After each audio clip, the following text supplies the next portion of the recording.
జగిత్యాలలో భారీ సైబర్ మోసం బయటపడింది. ఓ వ్యక్తి నుంచి యాప్ ద్వారా 72 లక్షలు కాజేశారు కేటుగాళ్లు. దీంతో చేసేదేమీ లేక పోలీసుల్ని ఆశ్రయించాడు బాధితుడు. జగిత్యాల జిల్లా మెట్పల్లికి చెందిన ఓ పిల్లల వైద్యుడు సైబర్ నేరగాళ్ల వలలో పడి నిలువు దోపిడీకి గురయ్యాడు. స్టాక్ మార్కెట్లో ఇన్వెస్ట్ చేద్దామన్న ఆశతో నిండా మునిగాడు. ఒకటి కాదు రెండు కాదు ఏకంగా 72 లక్షలు పోగొట్టుకున్నాడు. బాధితుడికి స్టాక్ మార్కెట్లో పెట్టుబడి పెట్టడం అలవాటు. గతంలో పలుసార్లు స్టాక్ మార్కెట్లో పెట్టుబడి పెట్టి లాభాలు పొందాడు. అదే క్రమంలో స్టాక్ మార్కెట్లో పెట్టుబడి పెట్టేందుకు ఇన్స్టాగ్రామ్లోకి వెళ్లి దానికి సంబంధించిన లింకులు ఓపెన్ చేసి ఇన్వెస్ట్ చేయడం ప్రారంభించాడు. అప్పటి నుంచి విడతల వారీగా మొత్తం 22 లక్షలు పెట్టుబడి పెట్టాడు.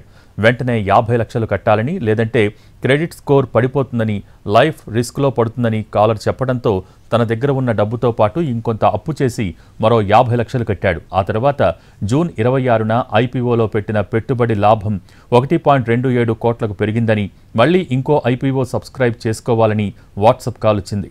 ఇక తన దగ్గర డబ్బులు లేవని, పెట్టిన డబ్బులు విత్డ్రా చేసుకుంటానని చెప్పాడు బాధితుడు.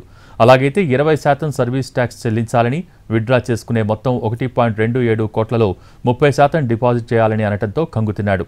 చివరకు మోసపోయానని గ్రహించిన బాధితుడు సైబర్ క్రైమ్లో ఫిర్యాదు చేశాడు. దీనిపై దర్యాప్తు చేపట్టారు పోలీసులు.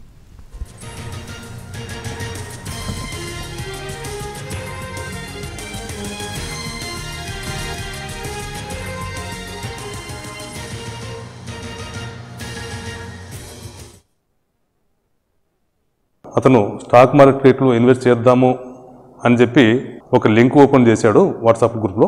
అతనికి ఒక మెసేజ్ వచ్చింది, మేము స్టాక్ మార్కెట్లో ఇన్వెస్ట్ చేయాలనుకుంటే ఏసీ మ్యాక్స్ అనే అప్లికేషన్ డౌన్లోడ్ చేసుకోండి అని చెప్పి అంటే అతను అది డౌన్లోడ్ చేసుకోవడం జరిగింది. ఆ లింక్ ద్వారా ఓపెన్ చేసి ఆ వాట్సాప్ గ్రూప్లో ఫాలో అవుతూ ఇన్వెస్ట్ చేయడం మొదలుపెట్టాడు. 74,38,812 రూపాయలు పోగొట్టుకోవడం జరిగింది. అతను ఫ్రీజ్ అయిన అమౌంట్ 10 లక్షల వరకు పుట్ ఆన్ హోల్డ్ అయింది.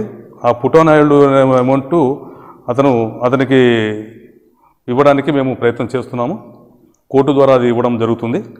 ఈ స్టాక్ మార్కెట్లో వేరే డబ్బు ఎక్కువ వస్తున్న ఆశపడి ఇంత డబ్బు పోగొట్టుకోవడము అది బాధాకరము. అతను స్టాక్ మార్కెట్లో ఇన్వెస్ట్ చేద్దాము అని చెప్పి ఒక లింక్